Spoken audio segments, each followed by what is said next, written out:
আমার প্রিয় ক্লাস 9-এর ছাত্রছাত্রীরা, তোমাদের সবাইকে স্টাডি ফর এডুকেশন চ্যানেলে স্বাগত জানাই।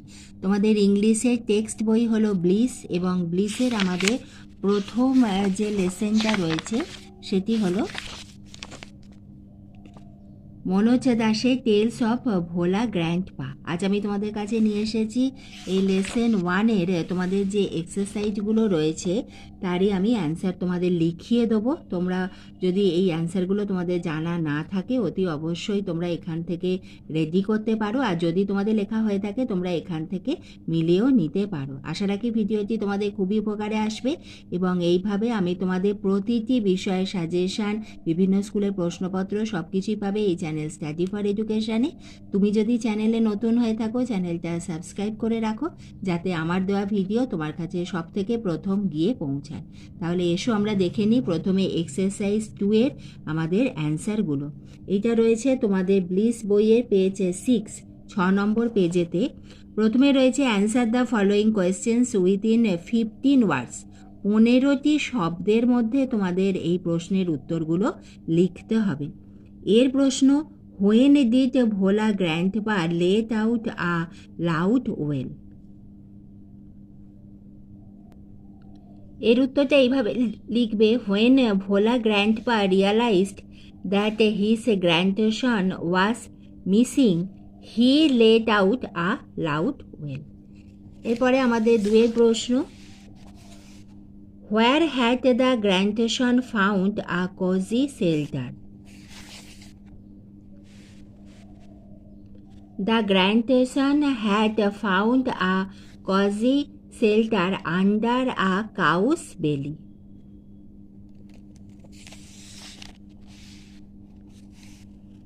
C-এর প্রশ্ন, what request did Bhola grandpa make to the first man he saw on the mount?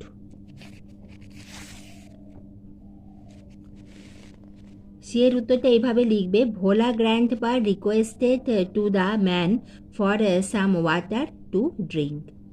এরপরে আমাদের ডিয়ের যে প্রশ্ন, how old was Bhola grandpa's wife when he died?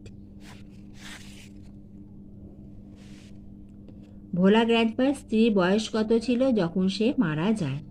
Bhola grandpa's wife was 80 years old when he died. যখন সে মারা যায় তখন তার বয়স ছিল 80 ইয়ার্স, মানে ভোলা গ্র্যান্ডপার স্ত্রীর বয়স ছিল 80 ইয়ার্স, 80 বছর। এবার এসো আমরা এক্সারসাইজ যে 3টা রয়েছে তার অ্যান্সার দেখে নিই। Answer the following questions within 25 words. এখানে আমাদের 25টি শব্দের মধ্যে লিখতে হবে। এর প্রশ্ন, why was no real treasure found under the sand dunes? অ্যান্সারটা এইভাবে লিখবে, the tale of treasure, treasure মানে হলো গুপ্তধন, ওয়াজ নাথিং, কিছুই ছিল না, but a sweet dream of Bhola grandpa. Hence no real treasure was found under the sand dune. Sand dune মানে হলো বালিয়াড়ি, সেখানে সত্যিকারের কোনো ট্রেজার অর্থাৎ গুপ্তধন পাওয়া যায়নি। এরপরে তোমাদের বিয়ের যে প্রশ্ন সেটি হলো, what did the tiger do after Bhola grandpa had climbed up the banyan tree? After Bhola grandpa had climbed up the banyan tree মানে হলো বট গাছ, the tiger roared and circled the tree about 100 times. 100 বার সে ঘুরেছিল, circle গোল গোল করে। আর রোড হলো তোমাদের টাইগারের যে ডাক তাকে বলা হয় রোড, সেজন্য এখানে পাস্ট টেন্স বলে রোড হয়েছে। Then it settled down under a bush without taking its eyes off him. এরপরে আমাদের এক্সারসাইজ 3-এর উত্তরগুলো তোমরা দেখে নিলে। এবার এসো দেখে নিই আমাদের এক্সারসাইজ 4-এর অ্যান্সারগুলো, এবং সেটি রয়েছে আমাদের পেজ 7 নম্বর পেজেতে রয়েছে। Change the mode of narration of the following sentences. এবার আমাদের গ্রামার রয়েছে, আমাদের ন্যারেশন চেঞ্জ দেওয়া রয়েছে। প্রথম একটি হলো, বুলবুলি সেড টু হিজ ফ্রেন্ড, কমা কোটেশনের মধ্যে উইল ইউ কাম টুমরো, এখানে কোয়েশ্চেন মার্ক রয়েছে। বুলবুলি বলেছিল তার বন্ধুকে, তুমি কি কাল আসবে? এর অ্যান্সারটা এইভাবে করবে, Bulbuli asked his friend if he would come the next day. আচ্ছা, তোমাদের ন্যারেশন চেঞ্জ এবং ভয়েস চেঞ্জের মধ্যে এটা খুবই ইম্পর্টেন্ট। আমাদের ন্যারেশন চেঞ্জে যদি তোমার প্রশ্নটা এরকম জিজ্ঞাসা চিহ্ন অর্থাৎ যদি কোয়েশ্চেন মার্কে থাকে, যদি জিজ্ঞাসা চিহ্ন থাকে, তুমি যখন অ্যান্সার লিখবে সেখানে কিন্তু তোমার জিজ্ঞাসা চিহ্ন হবে না। কিন্তু ভয়েস চেঞ্জের সময় যদি তোমার এখানে জিজ্ঞাসা চিহ্ন থাকে, তাহলে তোমার যখন উত্তর লিখবে ভয়েস চেঞ্জের সময় তখনও কিন্তু তোমার জিজ্ঞাসা চিহ্ন থাকবে। এটাই হলো আমাদের ন্যারেশন চেঞ্জ এবং ভয়েস চেঞ্জের মধ্যে খুবই গুরুত্বপূর্ণ একটি বিষয়। আমাদের ন্যারেশন চেঞ্জে সেটি হয়ে যাবে ফুল স্টপ। তোমরা অ্যান্সারটা দেখে নাও। বিয়েটি রয়েছে পৌলমি শেষ কোটেশনের মধ্যে আই অ্যাম ফাইন। এটা কিভাবে করবে? Poulami says that she is fine. Next question. The teacher said to the students, keep quiet.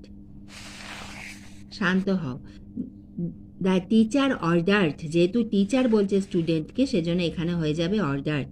The teacher ordered the students to keep quite.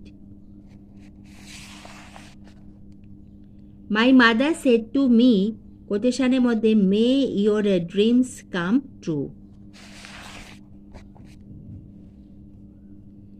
যেহেতু মা তার সন্তানকে সবসময় আশীর্বাদ করে থাকেন সেজন্য এখানে হবে the mother, my mother blessed me that my dreams might come true.